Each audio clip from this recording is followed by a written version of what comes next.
চাকরি প্রার্থী ভাই ও বোনদের জন্য আরও একটি সরকারি চাকরি নিয়োগ বিজ্ঞপ্তি নিয়ে হাজির হয়েছি। কারিগরি ও মাদ্রাসা শিক্ষা বিভাগ থেকে নিয়োগ বিজ্ঞপ্তি প্রকাশ হয়েছে। 26টি পদ রয়েছে এখানে।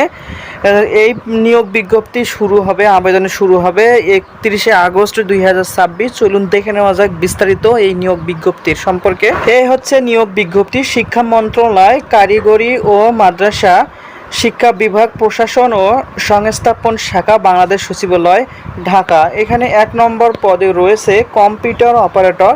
বেতন হবে 11,000 টাকা থেকে 26,590 টাকা। পদসংখ্যা এখানে 2টি। শিক্ষাগত যোগ্যতা কোনো স্বীকৃত বিশ্ববিদ্যালয় হতে বিজ্ঞান বিভাগ থেকে স্নাতক বা সমমান ডিগ্রি হতে হবে। অবশ্যই আপনাকে কম্পিউটার সম্পর্কে জানতে হবে। 2 নম্বর পদটি এখানে 60 মুদ্রাক্ষরিক কম্পিউটার অপারেটর। বেতন হবে 11,000 টাকা থেকে 26,590 টাকা। এখানে পদসংখ্যা হচ্ছে 4টি। শিক্ষাগত যোগ্যতা কোনো স্বীকৃত বিশ্ববিদ্যালয় হতে স্নাতক বা সমমান ডিগ্রি অর্জন হলে আবেদন করতে পারবেন। কম্পিউটার প্রশিক্ষণ প্রাপ্ত আপনাকে হতে হবে। অবশ্যই কম্পিউটার প্রশিক্ষণের ট্রেনিংয়ের সার্টিফিকেট থাকতে হবে এবং আপনাকে বাংলায় এখানে 60 লিপিতে সর্বনিম্ন গতি প্রতি মিনিটে বাংলায় 45 এবং ইংরেজিতে 77 শব্দ থাকতে হবে। 3 নম্বর পদ এখানে পদে রয়েছে ক্যাশিয়ার। এখানে বেতন হবে 10,200 টাকা থেকে 24,680 টাকা। পদসংখ্যা 1টি।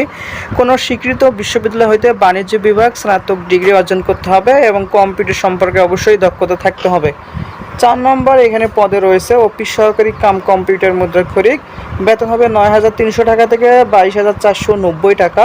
এখানে পদসংখ্যা হচ্ছে 6টি। কোনো স্বীকৃত বোর্ড হইতে উচ্চ মাধ্যমিক সার্টিফিকেট বা সমান পরীক্ষায় উত্তীর্ণ হলে আবেদন করতে পারবেন এবং কম্পিউটার প্রশিক্ষণ প্রাপ্ত হতে হবে। কম্পিউটার প্রশিক্ষণের সার্টিফিকেট থাকতে হবে এবং কম্পিউটারে মুদ্রাক্ষরের গতি সর্বনিম্ন গতি প্রতি মিনিটে ইংরেজিতে 20 শব্দ এবং বাংলায় 20 শব্দ থাকতে হবে। 5 নম্বর পদটি এখানে আমরা দেখতে পাচ্ছি যে অফিস সহায়ক। বেতন হবে 8,250 টাকা থেকে 20,010 টাকা। পদসংখ্যা হচ্ছে 13টি। কোনো স্বীকৃত বোর্ড হতে মাধ্যমিক স্কুল সার্টিফিকেট বা সমান পরীক্ষায় উত্তীর্ণ হলে আবেদন করতে পারবেন। অর্থাৎ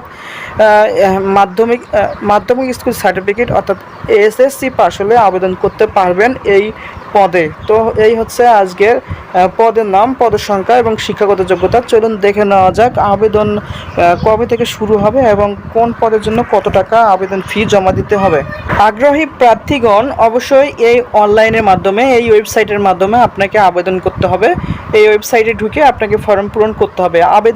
এখানে অনলাইনে আবেদন পূরণের এবং পরীক্ষার ফি জমাদানের শুরুর সময় হচ্ছে 31/8/2026 সকাল 10টা হইতে এবং আবেদন শেষ হবে, পরীক্ষা শেষ সময় হচ্ছে 27/9/2026 বিকেল 4টা পর্যন্ত। আবেদন করার 72 ঘন্টার মধ্যে আপনাকে পরীক্ষার ফি জমা দিতে হবে। পরীক্ষা ফির জন্য এখানে 1, 2, 3, 4 নং কর্মী পদের জন্য আপনাকে পরীক্ষার ফি বাবদ 100 টাকা, টেলিটক সার্ভিস চার্জ হচ্ছে 12 টাকা, 112 টাকা জমা দিতে হবে এবং 5 নং কর্মী পদের জন্য পরীক্ষার ফি 50 টাকা, টেলিটক সার্ভিস চার্জ 6 টাকা, মোট 56 টাকা। আবেদন করার 72 ঘন্টার মধ্যে আপনাকে জমা দিতে হবে। তাহলে আপনার আবেদনটি অবশ্যই সম্পূর্ণ হবে, তা না হলে আবেদন সম্পূর্ণ হবে না।